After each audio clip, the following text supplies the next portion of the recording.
شریفہ کا وہ یہ ہے کہ ہماری جو زندگی اللہ کے حکموں کے مطابق ہونی چاہیے تھی، اللہ کے نبی صلی اللہ علیہ وسلم کے دیے ہوئے نظام کے مطابق ہونی چاہیے تھی، ہم زندگی چھوڑ دی تو اس کا نتیجہ یہ ہے کہ آج ہم وہاں پہنچ گئے جہاں لگتا یہ ہے کہ ہم بے حیثیت ہیں۔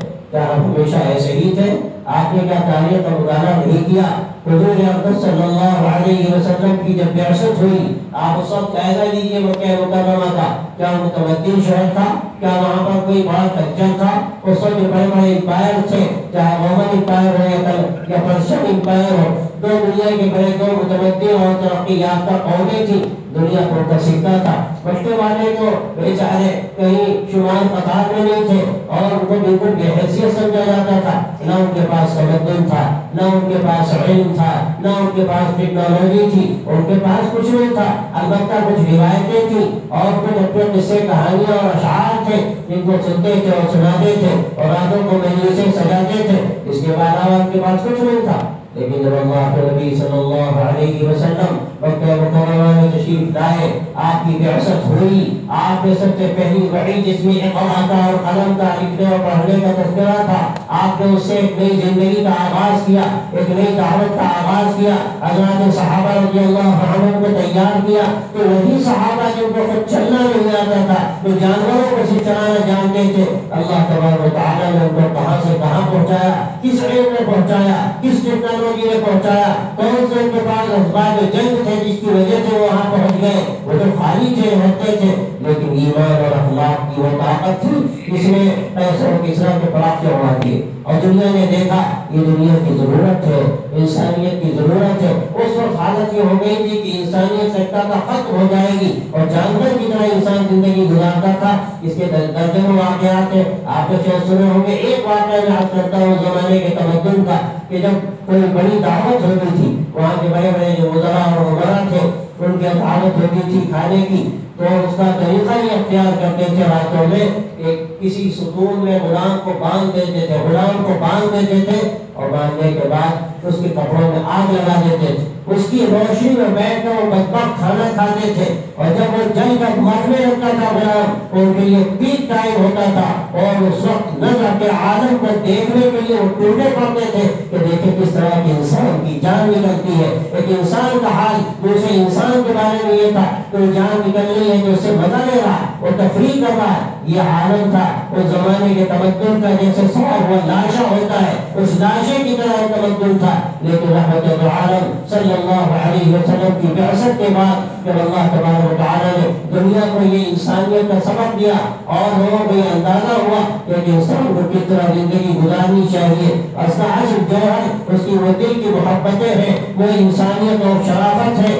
وہ دوسروں کے دکھ کو دیکھ کر دکھ میں مبتلا ہونا اور کسی کی خوشی کو دیکھ کر دل میں خوشی کا محسوس کرنا ہے، اس میں انسان کو امتیاز حاصل ہے۔ حضرت صلی اللہ علیہ وسلم کی تعلیمات میں یہ حقائق کھولے اور جب یہ حقائق کھول کر لوگوں کے سامنے آئے تو ساری دنیا میں اسلام کا پھیلا لہرانے لگا اور دنیا کو اس کی ضرورت کا جو احساس تھا وہ احساس بڑھنے لگا۔ اور ایک وقت آیا 100-150 سال 200 سال کا زمانہ گزرا تھا کہ 2/3 دنیا پر لوگوں نے دیکھا کہ مسلمانوں کا جو نظام ہے، جو دنیا کی ضرورت ہے، انسانوں کی ضرورت ہے، لہرا رہا ہے اور اس کی فضائیں، اس کی جو مہک ہے، اس کی خوشبو ہے، وہ سارے عالم میں پھیل رہی ہے، اس سے لوگ فائدہ اٹھا رہے ہیں۔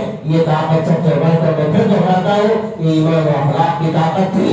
اللہ تبارک و تعالیٰ کی اس کے نتیجے میں وہ مدد تھی کہ جس مدد کا آدمی شاید تصور نہ کرے۔ حضرت سعد بن ابی وقاص رضی اللہ تعالیٰ عنہ جب ایران کو فتح کرنے کے لیے تشریف لے گئے اور دریائے دجلہ سامنے آیا، کل توڑ دیے گئے۔ وہ جانتے تھے کہ آپ تیرنا نہیں جانتے اور یہ کل توڑ دیے جائیں گے کہ یہ دریا پار نہیں کر سکیں گے، لیکن جب وہ صحابہ کنارے پہنچے اور انہوں نے دیکھا تو کوئی راستہ نہیں ہے، تو صاحب رضی اللہ عنہ نے حضرت سلمان فارسی رضی اللہ عنہ سے مشورہ کیا اب ہم کیا کریں، اب ہمارے سامنے کون سا راستہ ہے؟ اور سلمان فارسی رضی اللہ عنہ نے جو بات کہی تھی وہ ہمارے لیے نشان عبرت بھی ہے اور ہمارے لیے واقعہ نصیحت بھی ہے۔ انہوں نے فرمایا دیکھو لشکر کو، کیا لشکر کی وہ حالت ہے، اس حالت پر اللہ کے رسول صلی اللہ علیہ وسلم نے اس کو چھوڑا تھا، جو اخلاق دیے تھے، جو ایمان کی طاقت دی تھی، کیا وہ ایمان کی طاقت باقی ہے؟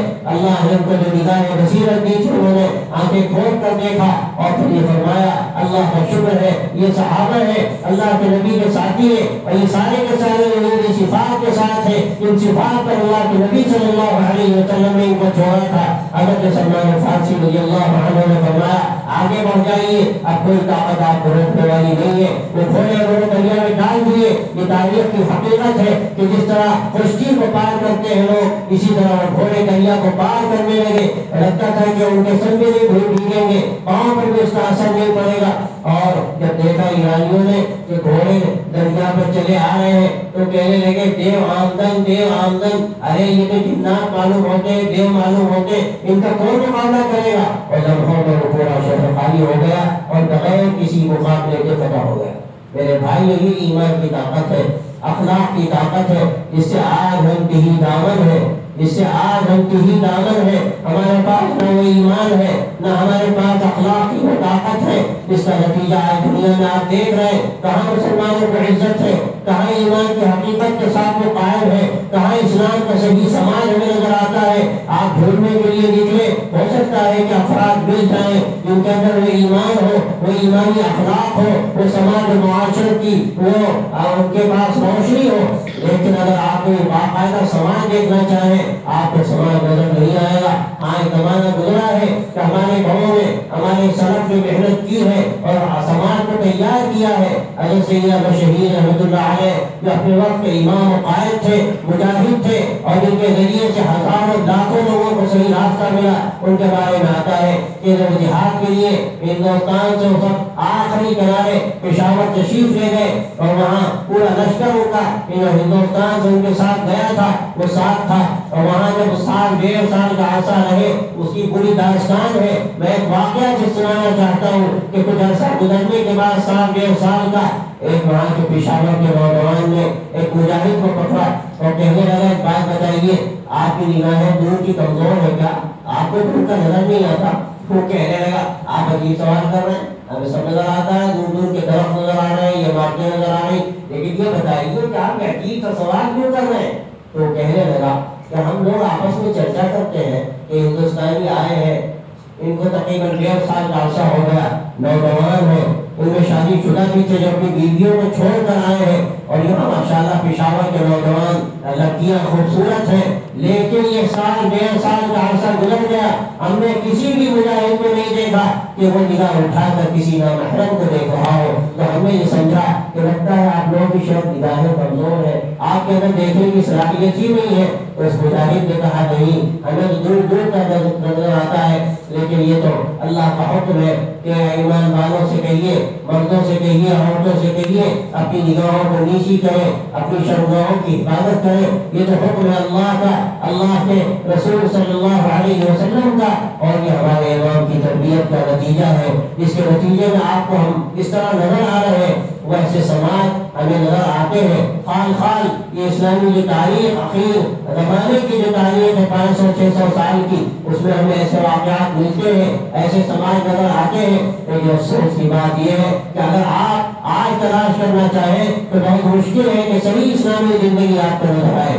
اب ہم یہاں یہ بات آپ سے عرض کرنا چاہتے ہیں کہ اسلامی زندگی کیا ہے۔ بہت ایسے ہوئے ہیں لوگوں کو جو لوگ سمجھتے ہیں تقویٰ اس کو کہتے ہیں کہ داڑھی ہو، سر پر ٹوپی ہو، کرتا ہو، پیجامہ ہو اور دیکھنے میں لگے ماشاءاللہ بہت متقی پرہیزگار ہے۔ میں آپ سے صاف کہتا ہوں یقیناً یہ تقوی کی بلند ترین علامتیں ہیں، لیکن یہی تقویٰ نہیں ہے۔ تقویٰ مکمل جب ہوگا جب پوری زندگی ہماری اللہ کے حکموں پر گزرے گی، اللہ کے نبی صلی اللہ علیہ وسلم کے دیے ہوئے نظام پر گزرے گی، ہمارے روز و شب اس کے مطابق بسر ہوں گے، ہماری اخلاق کی زندگی اسی روشنی میں گزرے گی۔ ہم ہر ایک کا خیال کرنے والے، ہر ایک کا حق ادا کرنے والے، ہر طرح کی خیانت سے اپنے کو محدود رکھنے والے، جھوٹ سے، غیبت سے، چغلی سے، غلط کاموں سے، کسی کی ایذا رسانی سے اور تمام غلط کاموں سے، کیونکہ اللہ کے نبی صلی اللہ علیہ وسلم نے غلط کہا، ناپتوں میں کمی سے، رشوت سے، سود سے اور دوسرے کا مال ناحق کھانے سے اپنے آپ کو جب بچائیں گے تو صحیح سماج ہم کو نظر آئے گا، صحیح نمونہ ہم کو نظر آئے گا، اور یہی تقویٰ ہے، یہی اسلامی زندگی ہے۔ ہم نے اپنی زندگی کو پاک کیا. ہم یہ سمجھتے ہیں کوئی بڑا متقی ہے ماشاءاللہ, پورا وقت مسجد میں گزارتا ہے, اور پھر وہ جا کر رشوت سے, وہ جا کر سودی کاروبار کرے. آپ یہ سمجھتے ہو کہ ایسا کیسے ہو سکتا ہے؟ میں واقعات کی روشنی میں آپ سے کہہ سکتا ہوں, ایک شخص مسجد میں آتا ہے, 5 وقت کی نمازیں بھی پڑھتا ہے, اور پھر جا کر سودی کاروبار کرتا ہے, وہ جا کر رشوت دیتا ہے, وہ جا کر حق مارتا ہے, وہ جا کر وراثت کی غلط تقسیم کرتا ہے, وہ اپنی بہن کو حق نہیں دیتا, اپنی ماں کو حق نہیں دیتا, اپنے باپ کو حق نہیں دیتا, بیوی کا حق ادا نہیں کرتا, شوہر کا حق ادا نہیں کرتا, اور اپنے آپ کو متقی سمجھتا ہے. یاد رکھیے وہ شخص کبھی بھی متقی نہیں ہو سکتا جب تک کہ پوری شریعت پر عمل نہ کرے اور اپنی اخلاقی زندگی کو بہتر نہ بنائے. اخلاقی زندگی میں یہ بھی تو ہے کہ ہم شادی بیاہ کے موقع پر ہر کچھ فراموش کر کے ایسی شادی کرتے ہیں. اس کا اسلام سے کیا تعلق میں نے دیکھا, بعض علاقوں میں گیا تو میں نے شادیوں کا جو نظام دیکھا, میں سمجھا کسی غیر کی شادی ہے. پتا چلا ماشاءاللہ ایمان والے کی شادی ہے, ساری فضول خرچیاں ہیں, ساری رسمیں ہیں, بے حیائیاں ہیں, یہاں تک کہ بات شرک تک پہنچ جاتی ہے. اور اس کے بعد اپنے آپ کو ہم سمجھتے ہیں کہ ہم تقوی والے ہیں, ہم ایمان والے ہیں. میرے بھائی اور میرے دوستوں, اللہ کے نبی صلی اللہ علیہ وسلم کی امت اس وقت آخری امت اور خیر امت کا لقب پانے والی ہوگی جب پورے دین کو اختیار کرے گی, اس پر عمل کرے گی. ہمیں شادیاں شادی کرنی چاہیے. یہ گھوڑے جوڑے کی لعنت, یہ جہیز کی مصیبت اور یہ ساری فضول خرچیاں اسی حیدرآباد شہر کے والے مجھے پتا چلا کروڑ روپے لوگ خرچ کرتے ہیں شادیوں میں. آپ کو نہیں معلوم آپ کے فوج میں کتنی بچیاں بیٹھی جن کی شادیاں نہیں ہوئی, کتنے بچے اور بچیاں جو اپنی تعلیم کے لیے ترس رہے ہیں, ان کے پاس دینے کے لیے فیس نہیں, اور کتنے گھر ایسے ہیں جو فاقہ زدہ ہیں, ان کے پاس کھانے اور پینے کے لیے 2 پیسے نہیں. اور ہم لوگ ہیں کہ داجائے دے رہے ہیں اپنی جھوٹی عزت کی خاطر. ہم بڑے سے بڑے شادی گھر کو کرائے پر لے کر اور برباد کر رہے ہیں اپنی دولت کو. ہماری دولت ہے یہ دولت اللہ کی ہے. وَآتُوهُم مِّن مَّالِ اللَّهِ الَّذِي آتَاكُمْ, اور تم دو ضرورت مندوں کو اس مال میں سے جو مال تم کو اللہ نے دیا تم اس کو اپنا مال سمجھتے ہو, اپنی کمائی سمجھتے ہو. کتنے محنت کرنے والے اور کمانے والے اپنی جان کھپاتے ہیں, ساری محنت کرتے ہیں, لیکن ان کو کیا ملتا ہے؟ وہ ایک بار مرتبہ ایک پیسہ جو لگاتے ہیں وہ پیسہ بھی برباد جاتا ہے. اور کوئی ایسا بھی ہے جو مٹی پر ہاتھ رکھ دے تو مٹی سونا بن جائے. کون ہے کرنے والا؟ کس کے اختیار میں سب کچھ ہے. اور آپ دیکھتے ہیں بڑے بڑے کارخانے والے, بڑے بڑے کاروبار والے, جب فیصلہ الہی ہوتا ہے تو لوگوں کو زمین پر آتے ہوئے دیکھا ہے. تو میرے دوستوں اور بھائیوں, اپنے نام و نمود کی خاطر, اپنی جھوٹی عزت کی خاطر, اپنے پیسے کے مظاہرے کی خاطر ہم اللہ کے نبی کے دین کو ہم گویا کر رسوا کریں, اس دین کی ہم بالکل خلاف ورزیاں کر کے اس کی دھجیاں بھی کھیلیں. یہ کون سا طریقہ ہے؟ میرے دوستوں, ہم یہاں یہ طے کر کے جائیں ہمیں اللہ کے نبی صلی اللہ علیہ وسلم نے جو نظام زندگی دیا ہم اس پر عمل کریں گے, اپنی زندگی اس کے سانچے میں ڈالیں گے, اپنے سماج کو اس کا ایک نمونہ بنائیں گے کہ دیکھنے والا دیکھے تو محسوس کرے کہ ایمان والے کی زندگی کیا ہے, اس کے اخلاق کیسے ہوتے ہیں. اگر انشاءاللہ ہم نے یہ طے کیا تو یاد رکھیے یہاں سے ایک نمونہ چلے گا, یہاں سے ایک روشنی چلے گی جس سے ہو سکتا ہے ملک روشن ہو جائے, کم از کم یہ شہر روشن ہو جائے. اور یہ تو ایک تاریخی شہر ہے, یہاں تو اسلام کا ایک ایسا بلغلہ رہا ہے. بڑے بڑے علماء, بڑے بڑے اصحاب علم اور اصحاب دانش ہے یہاں پر رہے اور انہوں نے پورے ملک کی خدمت کی ہے. کیا بعید ہے کہ دوبارہ آپ کے اندر وہی بیداری پیدا ہو, وہی جذبہ پیدا ہو, اور آپ طے کریں کہ انشاءاللہ ہم پھر ایک نمونے کی زندگی اختیار کر کے دنیا کو دکھائیں گے کہ اسلام کیا ہوتا ہے, اسلام کی تعلیمات کیا ہے. میں آخری بات عرض کرتا ہوں, اس کا تعلق ہمارے اخلاق سے ہے. ہمارے اخلاق کیا ہے, ہماری جو سماجی زندگی ہے اس میں کیا کہنا ہماریاں ہے. ہمیں اسلام حکم دیتا ہے کہ ہمیں نظافت اختیار کرنی چاہیے, صاف ستھرا رہنا چاہیے. میں تو کہتا ہوں ایسی نظافت کہ ہمارا دل بھی صاف ہو, ہمارا دماغ بھی صاف ہو, ہمارے کپڑے بھی صاف ہو, ہمارا گھر بھی صاف ہو, اور ہماری گلی بھی صاف ہو, ہماری سڑک بھی صاف ہو. یہ جو طریقہ ہے, ہم نے گھر صاف کیا, پورا باہر پھینک دیا, ہم سے کیا مطلب؟ پورا والا آئے گا اٹھا کر لے جائے گا. کیا ہم یہ بھول گئے کہ ہمارے نبی صلی اللہ علیہ وسلم نے فرمایا اماطۃ الرجل عن الطریق صدقہ, راستے سے تکلیف دہ چیز کو ہٹا دینا صدقہ ہے. اور کیا راستے میں تکلیف دہ چیز کو ڈال دینا یہ کوئی گناہ کی بات نہیں. حدیث میں صاف صاف آتا ہے المسلم من سلم الناس من لسانه ويده, صحیح مسلمان وہ ہے جس کے ہاتھ سے, اس کی زبان سے تمام لوگ محفوظ ہوں. کیا یہ ہمیں ہمارے علم میں نہیں ہے؟ میرے بھائیوں, یہ پوری زندگی ہے, یہ ایک ڈھانچہ ہے جس کو ہمیں اختیار کرنے کی ضرورت ہے. اور میں کہتا ہوں سب سے بڑھ کر ضرورت ہے کہ ہم بازاروں میں مسلمان ہوں, ہم کاروبار کی لائن میں مسلمان ہوں, ہم آفسوں میں مسلمان